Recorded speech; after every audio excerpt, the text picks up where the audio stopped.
नमस्कार। आज हम बीएससी सेकेंड ईयर मैथमेटिक्स के फर्स्ट पेपर का 7th लेक्चर स्टार्ट कर रहे हैं। इसमें हम आज संख्यात्मक रेखा पर स्थित किसी बिंदु का सामीप्य या 2D स्पेस के अंदर यानी कि एक्स वाई समतल में किसी बिंदु का सामीप्य इसको डिस्कस करेंगे और फिर उसके बाद में हम दो चर वाले फलन को परिभाषित करते हुए दो चर वाले फलन की सीमा को परिभाषित करेंगे और फिर उसके बाद एग्जाम्पल। तो सबसे पहले हम बात करते हैं सामीप्य। इंग्लिश में बोलते हैं नाइबरहुड, शॉर्ट में लिखते हैं एनबीडी, नाइबरहुड। और इसको प्रतिवेश भी बोलते हैं, प्रतिवेश। तो इसको मैं आगे लिख देता हूं, प्रतिवेश। यानी कि अब हम क्या डिस्कस करने जा रहे हैं? प्रतिवेश, सामीप्य, किसी बिंदु का प्रतिवेश या किसी बिंदु का सामीप्य या नाइबरहुड ऑफ ए पॉइंट। तो इसमें यदि A बिलोंग्स टू R, संख्यात्मक रेखा पर स्थित कोई स्वैच्छिक बिंदु है तो किसी न्यूनधन संख्या डेल्टा के लिए यानी कि संख्यात्मक रेखा है ये, इस पर कोई बिंदु है ये x इक्वल टू a, तो किसी धन संख्या डेल्टा के लिए ये जो समुच्चय है, समुच्चय इसमें कौन सी वो वास्तविक संख्याएं जो a माइनस डेल्टा से बड़ी हों और a प्लस डेल्टा से छोटी हों। इसी को अपन ओपन इंटरवल भी कहते हैं। यानी कि ये ओपन इंटरवल की परिभाषा है। तो ये क्या है? ये ओपन इंटरवल है, खुला अंतराल। तो किसी न्यून धन संख्या डेल्टा के लिए ये जो समुच्चय है, ये बिंदु x बराबर a का सामीप्य या प्रतिवेश, या इसको क्या बोलेंगे? प्रतिवेश कहलाता है। तो यहां पे a माइनस डेल्टा यहां होगा और a प्लस डेल्टा यहां होगा। तो यहां से लेकर यहां तक जितने भी वास्तविक संख्याएं हैं उनका जो समुच्चय है वो बिंदु x बराबर a का क्या कहलाता है? सामीप्य कहलाता है। इसमें एक चीज और नोट,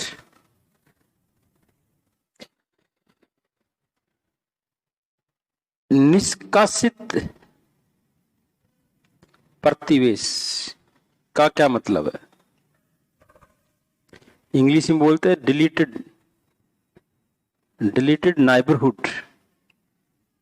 तो डिलीटेड नाइबरहुड का मतलब ये हो गया, इस समुच्चय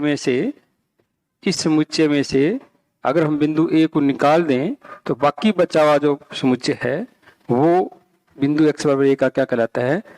निष्कासित प्रतिवेश। तो जो समुच्चय a minus delta comma a plus delta में से आपको क्या निकालना है? बिंदु a को निकाल देंगे तो यह जो है समुच्चय बिंदु x बराबर a का क्या कहलाता है? निष्कासित प्रतिवेश कहलाता है। निष्कासित प्रतिवेश।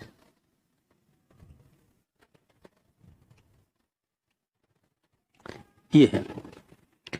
तो ये जो कंसेप्ट है नाइबरहुड का, ये एक चर वाले फलन की जो गुण धर्मों को डिस्कस करने के लिए काम में लिया जाता है। जैसे कि एक चर वाले फलन का सीमा बिंदु, सीमा, फिर उसका सातत्य, अवकलनीयता, या उचित निम्निष्ठ, ये आदि सभी जो इसकी प्रॉपर्टीज है, एप्लीकेशंस हैं जो इसके, उनको डिस्कस करने के लिए, उनको परिभाषित करने के लिए हमें सामीप्य की आवश्यकता पड़ती है। तो ये एक चर वाले फलन के लिए हम इस सामीप्य को यूज में लेंगे। अब हम बात करेंगे दो चर वाला जो फलन आएगा तो सामीप्य कैसे परिभाषित करेंगे। तो दो चर वाले फलन के केस के लिए अब कैसे परिभाषित करेंगे सामीप्य, वो देखो आप।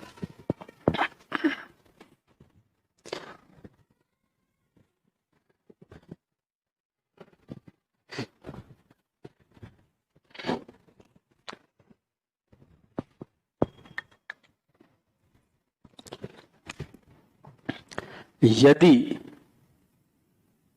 XY समतल में A, B कोई स्वैच्छिक बिंदु हो तो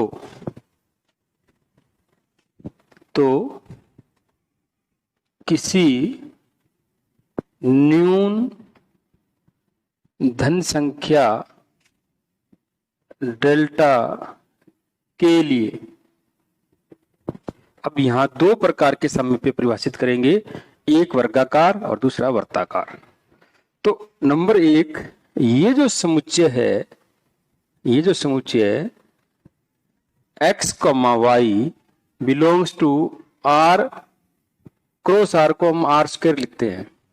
तो यहाँ पे R क्या चीज है, वास्तविक संख्या का समुच्चय है, और R स्क्वायर का मतलब R क्रॉस और R, अभी मैं साइड में लिख दूंगा। तो क्या है ये, x माइनस ए लेस देन डेल्टा और y minus be less than delta. ये जो समुच्चय है, या इसको ऐसा लिख सकते हैं अपने, x, y belongs to R square such that a minus delta less than x, a plus delta, और b minus delta less than y, b plus delta. ये यानी कि x इस रेंज में हो और y इस रेंज में हो, तो उनसे बनने वाला जो क्रमिक युग्म उनका जो समुच्चय है, वो समुच्चय क्या होगा, अभी बताता हूं आपको। इसमें मैं लिख देता हूं, जहां R स्क्वायर का मतलब R क्रॉस R, और यहाँ पे x, y, जो x, y क्या है, जहां x और y बिलोंग्स टू क्या है, R है। दो समुच्चयों का कार्तीय गुणनफल होता है ये। तो R स्क्वायर का मतलब R क्रॉस R से है।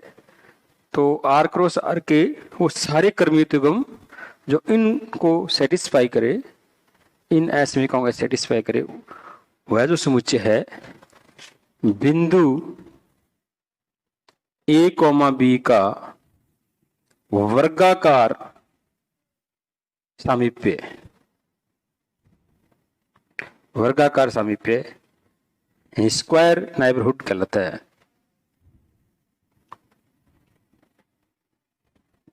ये तो यदि XY समतल में, अब हम ये जो प्रतिवेश परिभाषित कर रहे हैं वो 2D में कर रहे हैं, वो एक विमीय स्पेस में था, एक विमीय समष्टि में था, और ये हम द्विविमीय समष्टि में परिभाषित कर रहे हैं, यानी 2D, 2 डायमेंशन स्पेस के अंदर हम इस नाइबरहुड को डिफाइन कर रहे हैं।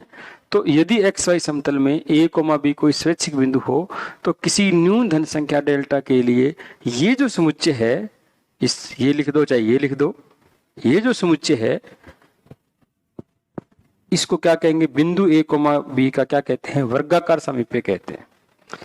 अब नंबर 2, समुच्चय, अच्छा इसमें एक चीज और देख लो आप, इसका क्या मतलब है, इसको मैं यहां बना देता हूं। जैसे मान लो ये है, ये बिंदु A, B है, तो यहां पे ये जो वर्ग है, यानी कि ये वर्ग A माइनस डेल्टा यहाँ होगा, A प्लस डेल्टा यहाँ होगा, और ऊपर B माइनस डेल्टा और यहाँ B प्लस डेल्टा।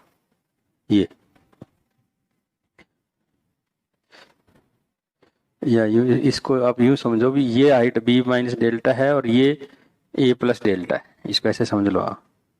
तो ये जो वर्ग है ना, ये वर्ग जिसकी भुजा 2 डेल्टा होगी, 2 डेल्टा, 2 डेल्टा, तो इसमें जितने भी बिंदु हैं उनका जो समुच्चय है वो बिंदु ए कॉमा बी का क्या कहलाता है, वर्गाकार सामीप्य। इसी प्रकार जो समुच्चय जिसमें वो सारे अवयव हों आर स्क्वायर के, क्या, जिनके लिए ये चीज सत्य हो, x माइनस ए का whole square, Y minus B का whole square less than delta को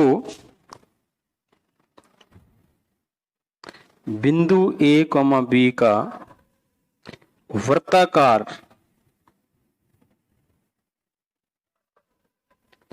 सामीप्य कहते हैं। वृत्ताकार सामीप्य का मतलब ध्यान से देखो आप, ये है जब इसमें इक्वल टू लगा देंगे तो ये वर्त का समीकरण होगा। अगर यहाँ पे मैं इक्वल टू लगाता हूं तो डेल्टा त्रिज्या का एक वर्त बनेगा यहाँ पे, ये डेल्टा त्रिज्या का, ये बिंदु ए कॉमा बी है और ये जो त्रिज्या है डेल्टा है। तो इस वर्त के आंतरिक बिंदुओं जो समुच्चय होगा, इस वर्त के आंतरिक बिंदुओं का जो समुच्चय है उसको क्या कहेंगे, बिंदु ए कॉमा बी का वर्ताकार सामीप्य यानी कि सर्कुलर नाइबरहुड कहेंगे। यहाँ पे जब बात डिलीटेड नाइबरहुड की आती है यानी निष्कासित प्रतिवेश की आती है तो सीधा सा कंसेप्ट ये है कि जो भी सामीप्य है उसके अंदर वो बिंदु हटा दो जिसका हम सामीप्य, जिसके लिए हम सामीप्य की बात कर रहे हैं। तो अगर इस बिंदु के डिलीटेड नाइबरहुड की बात करनी है तो इस समुच्चय में से ये जो बिंदु है वो माइनस कर दो इसी, ठीक है। तो ये कंसेप्ट दोनों में सेम रहेगा। तो अभी तक हमने किसी बिंदु का सामीप्य क्या होता है इसको हमने डिस्कस किया। अब हम बात करेंगे दो चर वाला वास्तविक फलन, दो चर वाला वास्तविक फलन।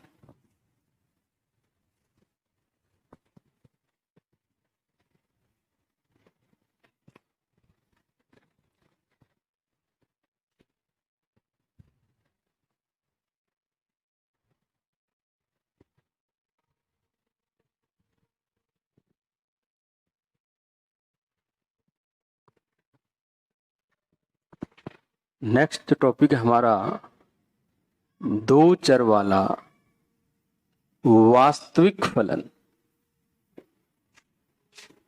अब इसको कैसे परिभाषित करेंगे, real function of two variable.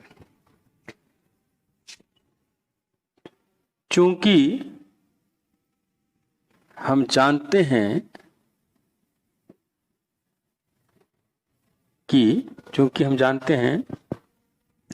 कि यदि एक कोई अरिक्त समुच्चय हो ए व बी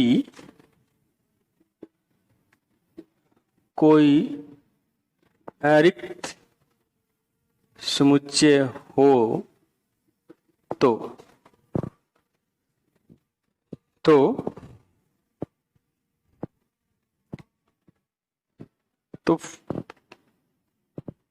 प्रत्येक फलन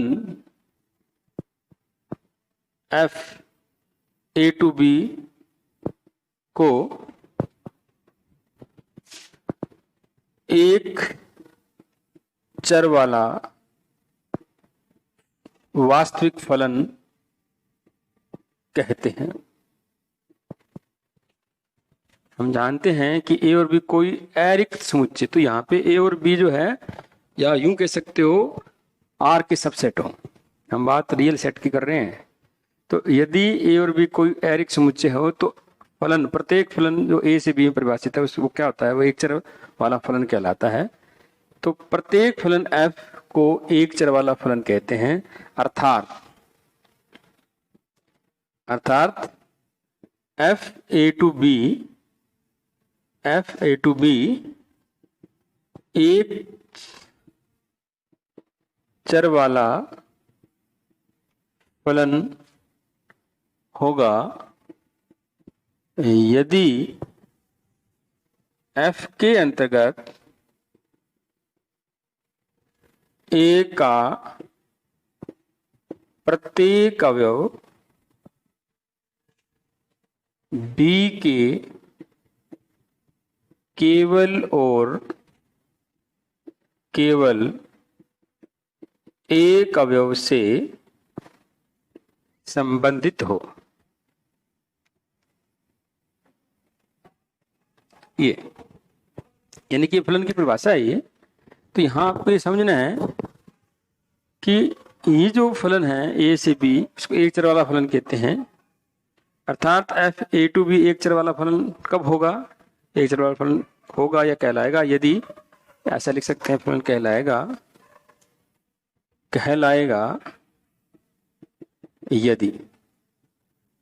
यदि f के अंतर्गत a का प्रत्येक अवयव b के केवल और केवल एक अवयव से क्या हो? संबंधित हो। और इसको कह सकते हैं अर्थात for all x belongs to a, जो f का प्रतिबिंब होता है fx बिलोंग्स टू b, तथा क्या हो? अद्वितीय। ये फलन की परिभाषा है। तो दो चर वाले फलन को भी हम ऐसे ही परिभाषित करेंगे। हमें पता है कि ये f फलन जो होता है वो वास्तविक फलन कब होता है? जब a और b सबसेट किसके हों? R के हों। तो इसी फलन को हम क्या कहेंगे? वास्तविक फलन कहेंगे। अब वास्तविक फलन जो एक चर वाला ये कब होता है? जब f के अंतर्गत a का प्रत्येक अवयव b के केवल और केवल एक अवयव से संबंधित हो। तो ये एक चर वाले फलन की परिभाषा है। ठीक इसी पैटर्न पे हम दो चर वाले फलन को परिभाषित करेंगे। हमें समझना ये है। तो अब हम बात करेंगे दो चर वाले वास्तविक फलन। तो यहां पे क्या लिखेंगे? यदि a, b और c, अब तीन सेट लेना पड़ेगा। यदि a और b, c वास्तविक संख्याओं के समुच्चय R के कोई अरिक्त उप समुच्चय हो तो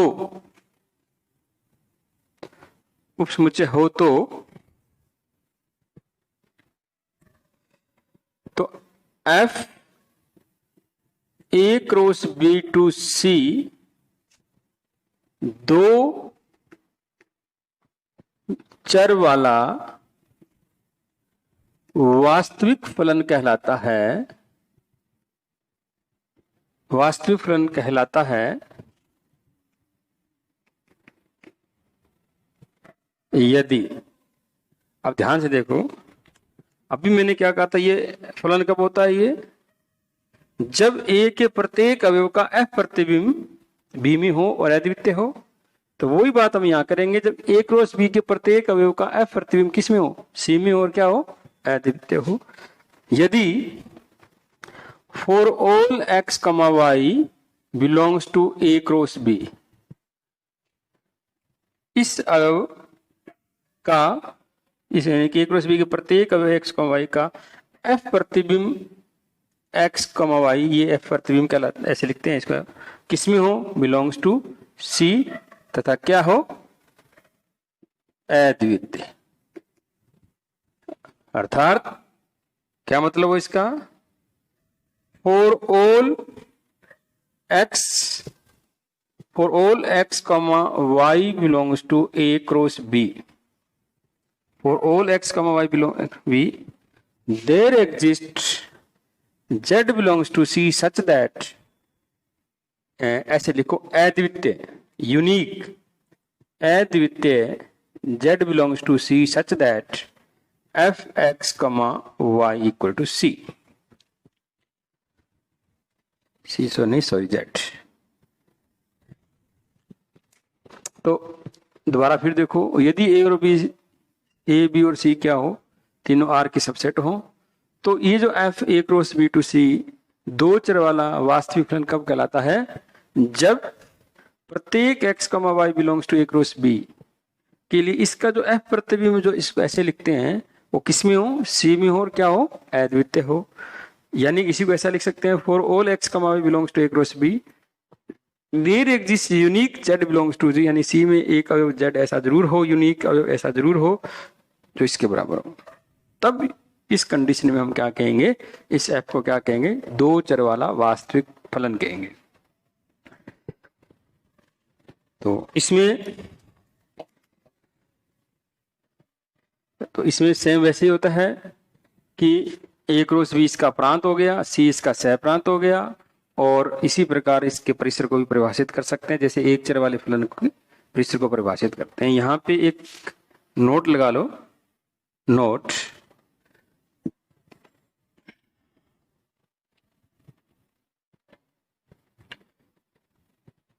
नंबर 1 लिखो, यदि F A cross B to C इस प्रकार है कि for all X comma Y belongs to A cross B there exist अद्वितीय z belongs to c such that f x comma y equal to z, यानी कि a cross b के प्रत्येक अवयव का f प्रतिबिंब अद्वितीय हो, तब f को एक मानी फलन भी कहते हैं, एक मानी फलन भी कहते हैं, सिंगल वैल्यूड फंक्शन। इसी में हम बात करेंगे, यदि f a cross b to c इस प्रकार हो